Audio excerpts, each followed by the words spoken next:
Good afternoon, everyone. Thank you for coming here today. I'd like to first acknowledge the presence of the Minister for National Security, the Honorable Wayne Keynes, and the PS for Home Affairs, Ms. Rosie Azar, and members of the planning team, including the acting director, who are here today.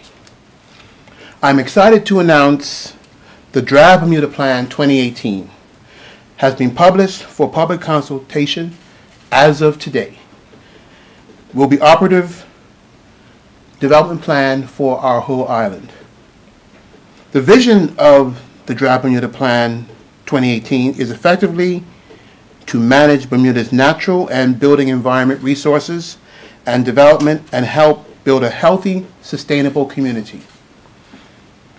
Neighborhood improvements resulting from the Bermuda's planned community strategy may include new recreational areas and community facilities for the youth and the elderly, sidewalks along routes for our schools and grocery stores, and more farmers markets and grocery stores that we hopefully will be selling more healthy food.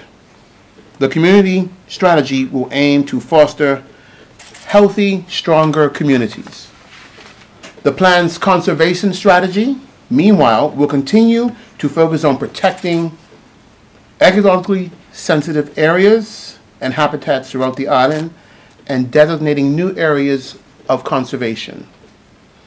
Preservation of the island's unique cultural heritage, which obviously includes our UNESCO heritage site in St. George's, other historical areas, listed buildings, all will continue to be a priority.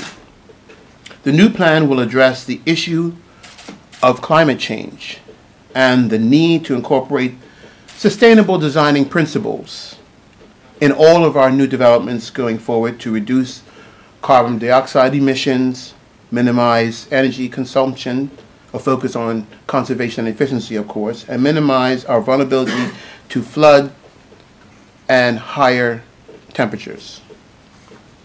There will be continued emphasis on the need to protect land designated as agricultural reserve for agricultural farming and horticultural uses, as well as important amenity areas. Local food production in community gardens, home gardens, school gardens, through alternative means such as hydroponics, vertical farming, aquafarming, and aquaponics will be encouraged and supported by this new plan. The Bermuda Plan 2008 will cease to have effect except for those planning applications submitted to the department prior to the 3rd of December. All planning applications submitted on or after the 3rd of December will be subject to the Draft Bermuda Plan 2018. The Draft Plan 2018 comprises a policy document and zoning map. It sets out the planning policies and land zonings based on the future needs that will be best suitable for our island. Accommodate development in a sustainable and responsible manner over the next 10 to 15 years. The Draft Plan 2018 is based on 3 primary strategies. 1, a development strategy to accommodate new buildings and land uses. A conservation strategy to protect ecologically sensitive areas and habitats and the island's unique cultural heritage and community so we can foster healthier communities. The Draft Plan 2018 is a product of a significant process of research and consultation with many public persons, key stakeholders, and of course technical officers. There is a further opportunity, though, to provide input to this draft plan for everyone prior to it becoming final. There will be 3.5 months of public consultation allowed that starts the 3rd of December 2018. During this period, there will be exhibition booths at venues in Hamilton, Dockyard, and the town of St. George.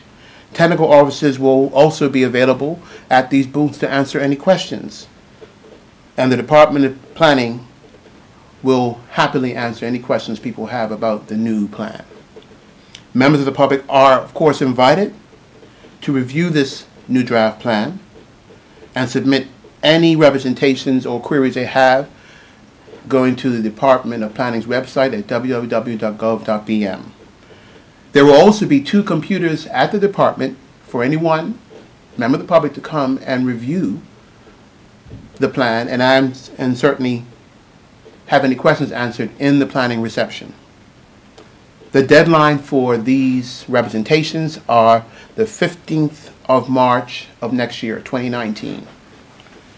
But before I finish, I have just a few remarks I'd like to add and remind the public that government's throne speech this year talked about revising height restrictions in the Hamilton Economic Empowerment Zone.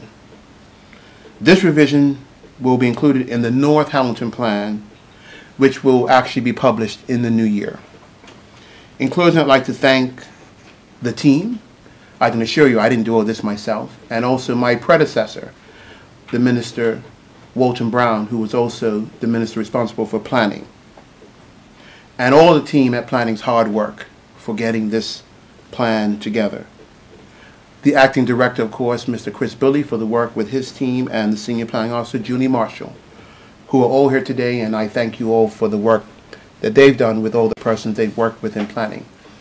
This is serious work. We know that there's going to be a lot of public attention and interest in this, and it's going to reflect the future development of the country. So I thank all those who have not only done the technical work, but all the public who have contributed up to this far, and all the stakeholders as well. Thank you very much. Thank you, Minister. Any questions from the media? Any questions? No questions. Thank you, media. Thank you, Minister.